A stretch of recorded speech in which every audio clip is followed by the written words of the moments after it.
For centuries, Kuwait was a seafaring nation, and many people made a meager living diving for pearls along the country's 310-mile-long coastline. But that was all to change when the oil fields were discovered in 1938.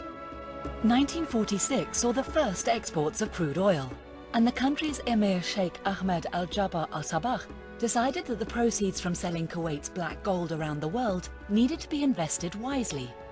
By the early 1950s, Kuwait had become the largest oil producer in the Gulf and one of the richest countries on the Arabian Peninsula. This massive growth attracted many foreign workers.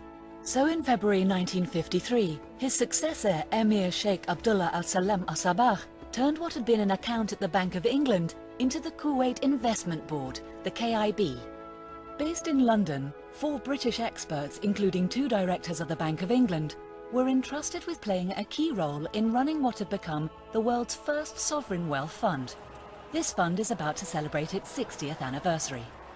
A few months after the creation of the KIB, Sheikh Abdullah Al-Salam travelled to London to attend the coronation of Queen Elizabeth II in June 1953. Kuwait gained its independence from Britain in June 1961, but British experts continued to assist in the country's development. The Kuwait Investment Board was later renamed the Kuwait Investment Office, the KIO, and given responsibility for managing the country's Future Generations Fund. Since 1976, 10% of the country's income has been placed in that fund. On the 2nd of August 1990, when the country was invaded by Saddam Hussein's forces, the Future Generations Fund, which was established to provide an alternative source of income aside from oil revenues, came into its own. Oil production was suspended, and on the eve of the Iraqi troops' flight from Kuwait 7 months later, more than 700 oil wells were set ablaze. This halted the country's main source of income for more than a year. The post-war reconstruction of Kuwait was funded by the Future Generations Fund, a confirmation, if ever there was one, of the wisdom of the decision to invest a pot of money to pay for unforeseen eventualities. Essential infrastructure was rebuilt in record time, with the final figure spent on the liberation and reconstruction of the country coming to more than $85 billion. Without the income accrued by the Future Generations Fund, it's hard to see how Kuwait would have got through the period of occupation and rebuilding as smoothly as it did. During the entire period in which Kuwait was occupied, all its financial transactions were conducted through its London investment office. Today, Kuwait is one of the largest property owners in the City of London through its wholly owned subsidiary St Martin Property.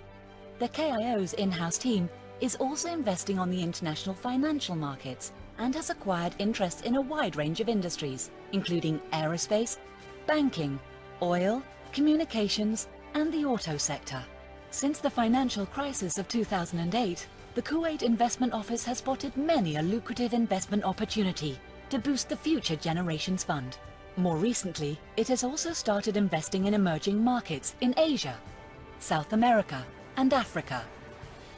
The KIO provides a stimulating training ground for Kuwaitis seeking careers in asset management and the ever-shifting terrain of international investment.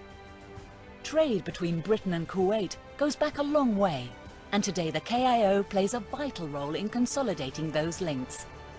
The Lord Mayor of London has led several high-level business delegations to Kuwait, aimed at developing closer ties between British and Kuwaiti companies.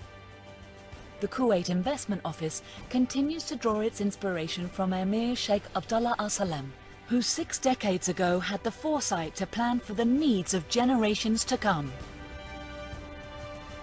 Together with Her Majesty the Queen, the KIO is celebrating its Diamond Jubilee, 60 years of achievement on the international financial markets. Under the leadership of His Highness Emir Sheikh Sabah Al-Ahmed Al-Jaber Al-Sabah, this year the government decided to invest a quarter of the country's entire income in the Future Generations Fund. Kuwait can now look forward to growth and prosperity for many decades to come.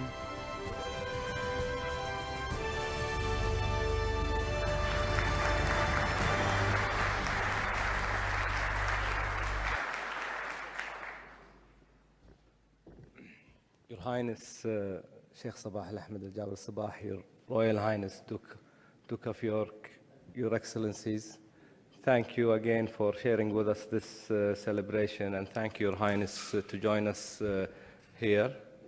And with that, we're going to end our celebration.